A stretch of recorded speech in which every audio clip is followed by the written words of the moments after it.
Hello YouTuber family, કેમ છો?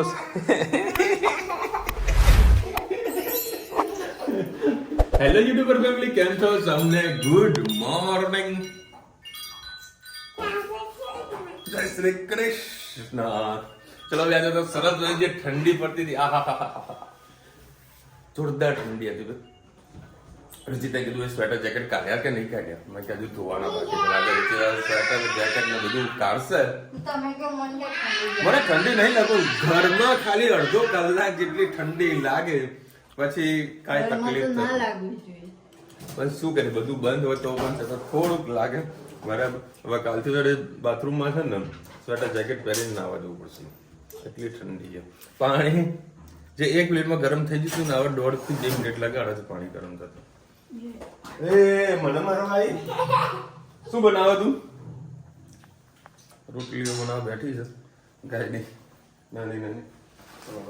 જમવાનું થઈ ગયું છે કમ્પ્લીટ રેડી. અને આજે ઇલેક્શનનું રિઝલ્ટ છે.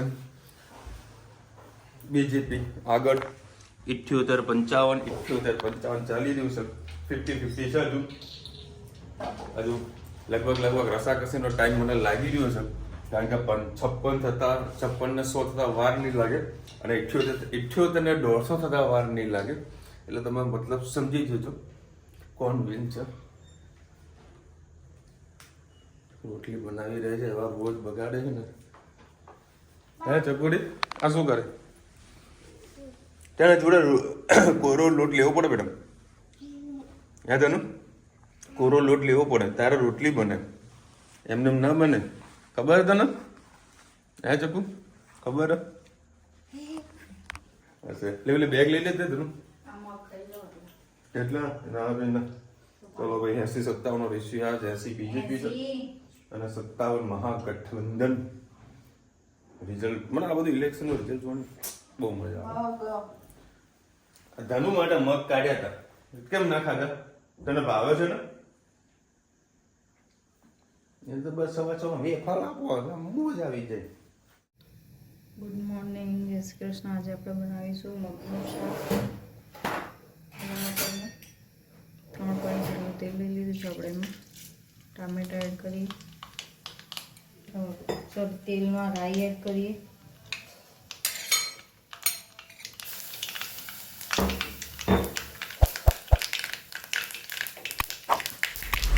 રાઈ થઈ જાય એટલે અને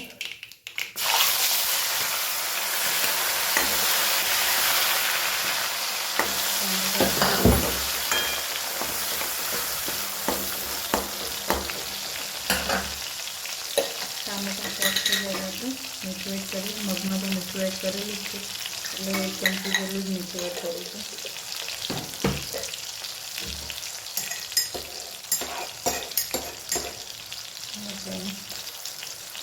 બે 3 કળી લસણ અને લીલું મરચું તીખું છે એટલે એક જ એડ કરીશું. એડ કરી દઈએ.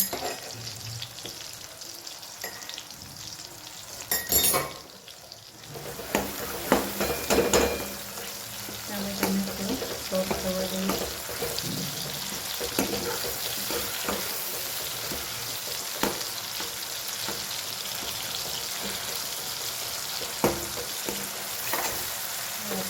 બધે મસાલા કરીએ. હળદર, ધાણા જીરું અને સહેજ લાલ મરચું નાખીશું. લાલ મરચું તીખી હતી એટલે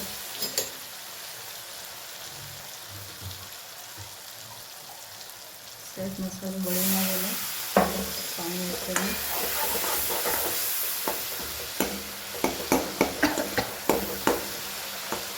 ટામેટાને થોડા હજી સોફ્ટ થવા દઈએ.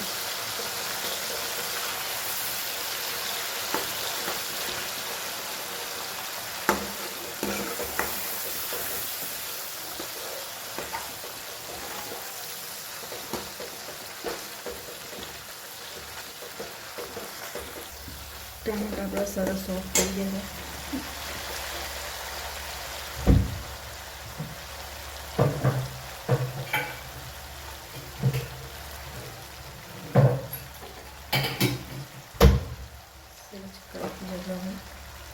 ગોળ એડ કરીએ.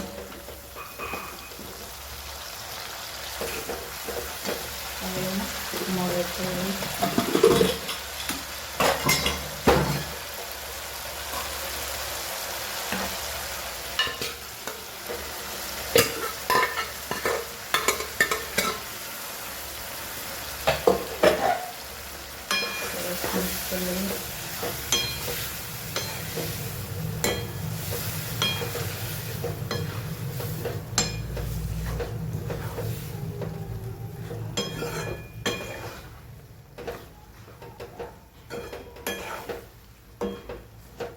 મસાલા અંદર થોડું મિક્સ થવા દઈએ પછી આપણે પાણી એડ કરીશું. સરસ એડ થઈ ગયું છે. આપણે પાણી એડ કરી દઈએ.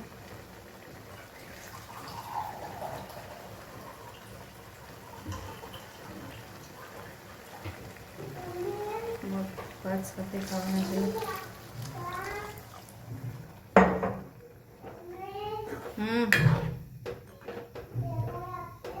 હા, સરસ મિક્સ કરી લઈએ. આપણા મોં ઉકળે એટલે આપણા ભાત તૈયાર. આવજો. જય શ્રી કૃષ્ણ.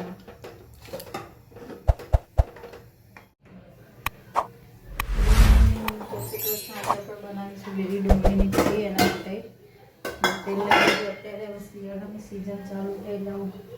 ગરમ કઢી, રોટલા, તુવેરનું શાક, ઓળો રોટલા, બધું ગરમ બહુ જ મજા આવતી હોય છે. આપણે આજે કઢીને રોટલા બનાવીશું. તમારી પાસે રીંગણ હોય તો લીલી ડુંગળીને રીંગણની કઢીને રોટલા પણ સરસ લાગે છે. મારી પાસે આજે ખાલી લીલી ડુંગળી જ છે એટલે હું લીલી ડુંગળી જ એડ કરીશ. રીંગણ એડ નહીં કરું. એના માટે મેં રાઈ એડ નહીં કરી, એમાં જીરું એડ કરીશું. આપણે એમાં લસણ અને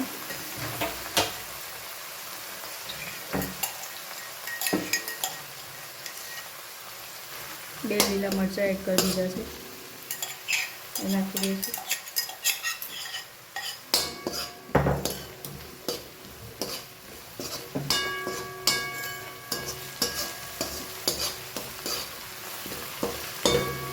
આપણે એમાં લીટી મસાલા કરી લઈશું. હળદર, સેજ લાલ મરચું, ધાણા જીરું,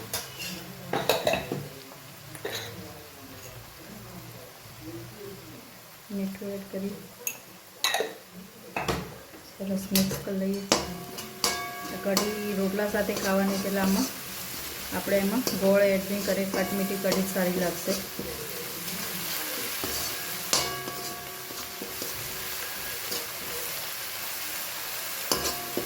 પૂરું શાક પણ રોટલા સાથે ખાવા તો ખૂબ જ સરસ લાગતું હોય છે.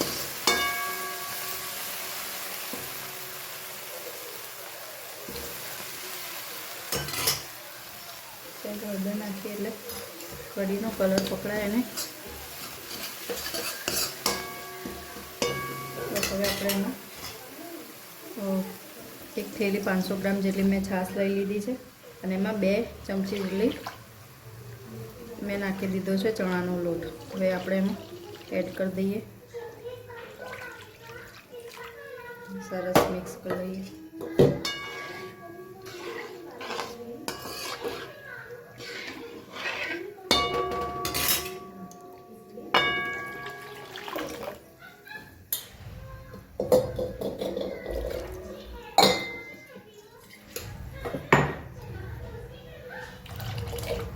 બસ આને આપણે હવે ધીમા ગેસે થવા દઈએ. સરસ આપણો ચણાનો લોટ પણ પાકી જશે અને કઢી ખૂબ જ ટેસ્ટી થશે. સહેજ ઉકળી જાય પછી ધીમી કરી દઈશું. જોઈ શકો છો આપણી સરસ મજાની કઢી તૈયાર. તમને શરદી એવું થયું હોય તો એ ગરમ કઢી ખાશો તો તમારું નાક પણ ખુલી જશે અને ગળાની ખરાશ પણ ઓછી થઈ જશે. બસ રોટલા સાથે આપણે આ કઢીને સર્વ કરીશું. આવજો. જય શ્રી કૃષ્ણ. ચલો ભાઈ 10 વાગ્યા છે અને જો અત્યારે રમકડા નીકળ્યા છે બરાબર. એને હમણાં આ બે બધા ભાગ પાડેલા છે અને થોડીક ક્ષણોમાં ઝઘડા થવાના. 12 જણા આ મારું છે ને આ તારું છે ને શું કેડું અત્યારે ના ખબર કાલ સવારે તારા બનાવી છે કઢી અને રોટલા. ભાઈ અમે મારા ભાઈબંધના ઘરે ગયા હતા અને ભાભી આજે ગરમા ગરમ ચૂલા ઉપર જો ચૂલો ગરમ હતો એટલે ગરમા ગરમ રોટલા ખવડાવ્યા. મોજ આવી ગઈ. અને શાકે ચૂલા પર બનાવ્યું અને બી માટીના વાસણ પર. જે મીઠાશ હતી ખરેખર એક રોટલો ખાધો પણ પેટ ફૂલ થઈ ગયું. જે વાડા પર હોટલમાં જમવા ગયા હોત ને તો ખરેખર મજા ના આવે. પણ અહીંયા આગળ જે ઘરની મોજ અને એમાં પાછી ચૂલાની મોજ એ અલગ છે. શું ખાવું છે? જો ધનીએ ચીકીની વાત કરી ને, ચીકી પરથી હાલ વાત યાદ આવી. હું હમણાં રસ્તા વચ્ચે ઊભો હતો તો હા બેટા આપી દો લે. હવે ગાડી પરથી માલ કાઢતો હતો અને મારી ગાડીની જસ્ટ આગળ એક નાની હતી બેબી મજૂરની છોકરી ધનવી જેટલી એજ અને જોડે પેલા મજૂરના કે સામાન લઈ જતા મૂકતા હોય પોટલા બધા બનાવેલા હોય. છોકરી એકલી વચ્ચે ઉભી છે નાસ્તાની દુકાન પાસે, બરાબર. અને મારી ગાડીની આગળથી એક કપલ નીકળ્યું. એના જોડે એ ભાઈના જોડે નાનું બાળક હતું, ધનવીથી સર મોટું, એને ટ્રાયસિકલ ચલાવતું હતું. અને પેલી છોકરીને આગળથી નીકળી છોકરીને આમ નજર નાખતો હતો.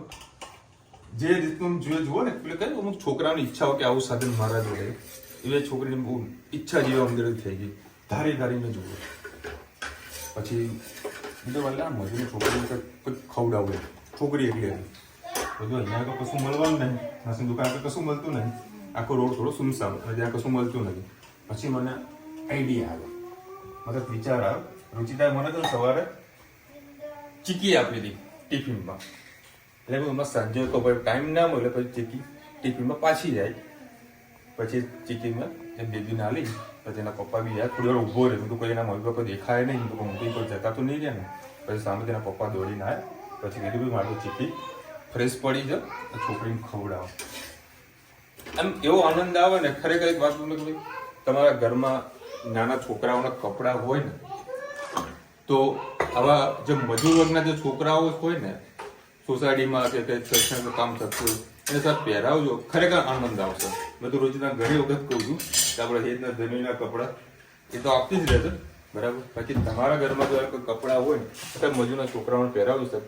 આપણા કપડાં ભલે હું તો કોઈ વર્ષ જૂના હશે કે 2 વર્ષ જૂના હશે, એ લોકો માટે બ્રાન્ડ હશે, બ્રાન્ડ.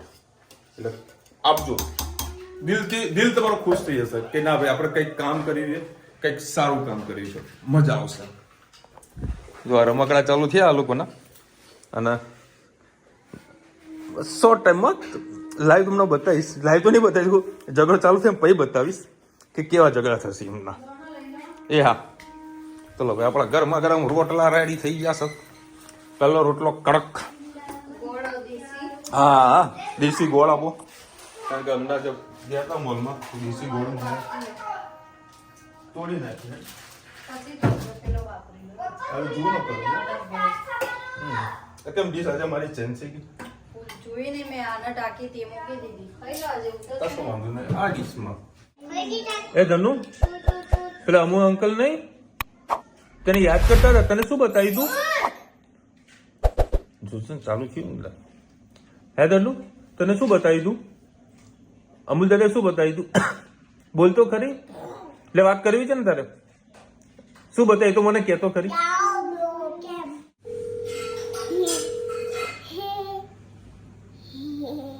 ત્યાં શું લગાવ્યું ઘરે? અહીંયા કોઈ નેલ પોલિશ લગાવે? કોના ત્યાં ગઈ હતી? કઈ મમ્મીના ઘરે? લે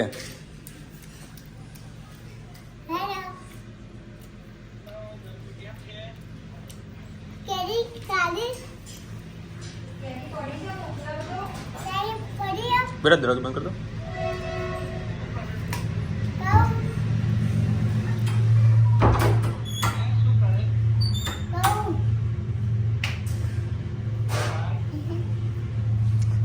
મેં હાલ તમારી વાત કરી. જમવા બેઠા તમે જમી લો તો પછી મેં કીધું અમૂલ અંકલ તને યાદ કરતા હતા. મેં કીધું પેલા કેરી વાળા ને મને ખબર કેરી વાળા ને તનું એને બધું યાદ રહે હે એ જ લે વાત કરો લો મજામાં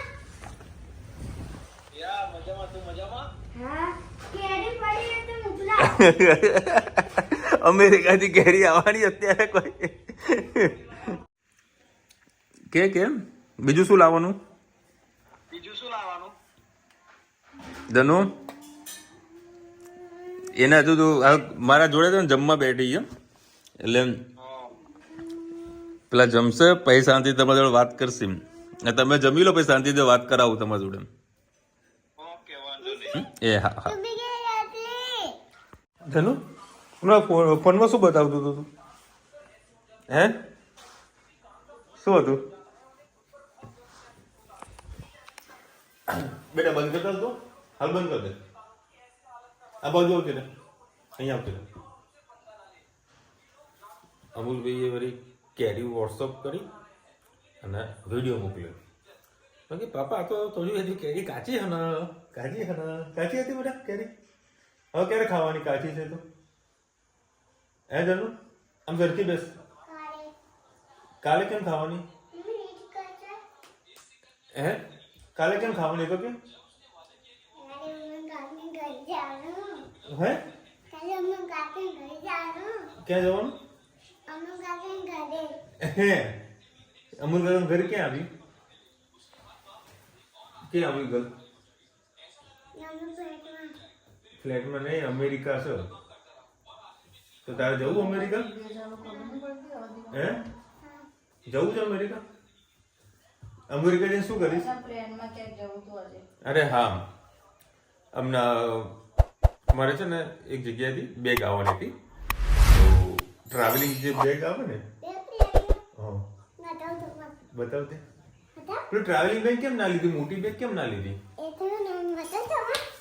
તે ધન્યુએ કીધું રુચિતાને કે મમ્મા આ મોટી બેગ આપણે લેવી પડે આપણે પ્લેનમાં બેસવાનું તો આવી બેગ જોવે આપણને એ જો ક્લાસ બધું મસ્ત એની બેગ આવી છે ના બેટા બધું લાવી ગયું માં દીકું કાલે બતાવજો માં દીકરા હવે બધું ખોલશે ને બધું રમવા ભગવાન કરી નાખે આપણે હાલ બંધ કરી દે ટીવી પછી તમે કરી આપો દીકરા ચલો ભાઈ બહુ મજા આવી ગઈ 2 રોટલા હા ઘડી રુચિતા વિચારમાં પડી ગયા રુચિતા શું બેટા હું હમણાં તને કરી આપું દીકરા વિડીયો ચાલો બેટા પછી તને કરી આપું બેટા હા મૂકી દઉં શિવાંશીબેન લખ્યા છે વિશાલભાઈ જય શ્રી કૃષ્ણ ખૂબ સરસ દર્શન કરાયા હેતના શિવલિંગ મળ્યું ખૂબ ભાગ્યશાળી છે નદીઓનું પાણી દરિયામાં મળતું હોય નદીમાં પાણી સાથે માટી ખેંચાઈને આવે એટલે માટી દેખાય કાપની માટી કહેવાય આ જગ્યા બ્લોક કમલેશભાઈએ બતાવ્યું હતું અચ્છા મને એક બે લોકોએ મને કીધું કે એવો જમીન છે ને એકદમ ફળદ્રુપ વાળી હોય મતલબ ફળદ્રુપ ના કહી શકાય કારણ કે દરિયાનું પાણી હોય એટલે એમાં કશું ઉગવાનું નથી પણ એ કાપનું કંઈક માટી કંઈક કહેવાય એવું કંઈક છે અંદર એટલે કે આપણે એગ્રીકલ્ચરમાં કંઈ છે નહીં નોલેજ એટલે આપણે વધારે ના બોલી શકીએ બાકી એ જમીન ઘણી સારી કહેવાય પણ કશું ઉગવાનું નથી એમાં તો યશુ ભટ્ટ લખી રહ્યા છે શિવના ઘરે પૂજા કરીએ ઈલાબેનને આપી દો જય શ્રી કૃષ્ણ હા અલકાબેને શું નહીં ગાયત્રીબેને બી કીધું કે ભાઈ માસીને આપી દો તો ચોક્કસ રવિવારે એમાં જઈશું મમ્મીના ઘરે તો શિવલિંગ આપી દઈશું મમ્મીને તો મમ્મી ત્યાં આગળ પૂજા બધું કરશે કારણ કે મમ્મી રેગ્યુલર પૂજા કરે છે બાનો ફોન આવ્યો શું કહેતો હતો વિડીયો કોલ કર્યો તો શું કહેતો હતો બા બાની તબિયત કેવી છે પૂછ્યું તે હે રોજ વિડીયો કોલ કરે કોકને યાદ તો આવી જાય કે લાવ પપ્પા આને વિડીયો કોલ કરો અડધી રાતે વિડીયો કોલ કરવા જોઈએ મને એટલી સમજ્યું છે ને રુચિતા કંઈક જમવાનું બનાવતા હતા જમતી હતી અને આ લોકોને પહેલેથી ખવડાવી દીધું તો ધન્વીને ખબર નથી કે ભાઈ રુચિતાએ જમી લીધું તો મારા જોડે ધન્વી જમવા બેઠી ને તો જોયું રોટલી કેવા કટકા કરીને ખાધી બરાબર તો ધન્વીએ રુચિતાને પૂછ્યું મમ્મા તે ખાધું મમ્મી કે રુચિતા કે હા મેં ખાધું કે મેં તો તને જોયું જ નહીં મમ્મી ક્યારે ખાધું તું હે એટલે પ્રેમ ભાવ વધારે હોય દીકરીનો એટલે તમે કહો વિચારો કેમ તો એ દીકરીને માથે ચડાવી છે તો દીકરી છે યાર એમાં દીકરી અલકાબેન લખી રહ્યા છે લાણામાં શું આપ્યું લાણામાં કે આણામાં શું કે લાણી અચ્છા લાણીમાં તમને જે બતાવી દઉં કાલે એરિયું આપ્યું બરાબર અને પછી બીજું શું લીધું હતું બાઉલ નતું એ બધી ખરીદી કરવા રુચિતા અને મમ્મી બધા ગયા હતા ને કાલે જે બતાવી રુચિના સ્પેશિયલ આવ્યું છે એ વસ્તુ આપી છે જ્યાં બધી વિધિ થતી હોય છે બસ બેટા ડાયરી નહીં કરવા મળી ગયો ચલો મળીશું નવા વિડીયો સાથે નવા મોજ મસ્તીની સાથે ત્યાં સુધી અમને આપણો જય હિન્દ ભારત માતા કી જય અને વિડીયો ગમે તો ફટાફટ લાઈક કરો શેર કરો સબસ્ક્રાઇબ કરવાનું ભૂલતા નહીં રાધે રાધે અને કાલે છે 11 બોલી ભાભી કેવી હતી બોલ ને ભાભી કેવી હતી ભાભી જોઈ ત્યાં હતી બોલ ખબર કે ચાલુ છે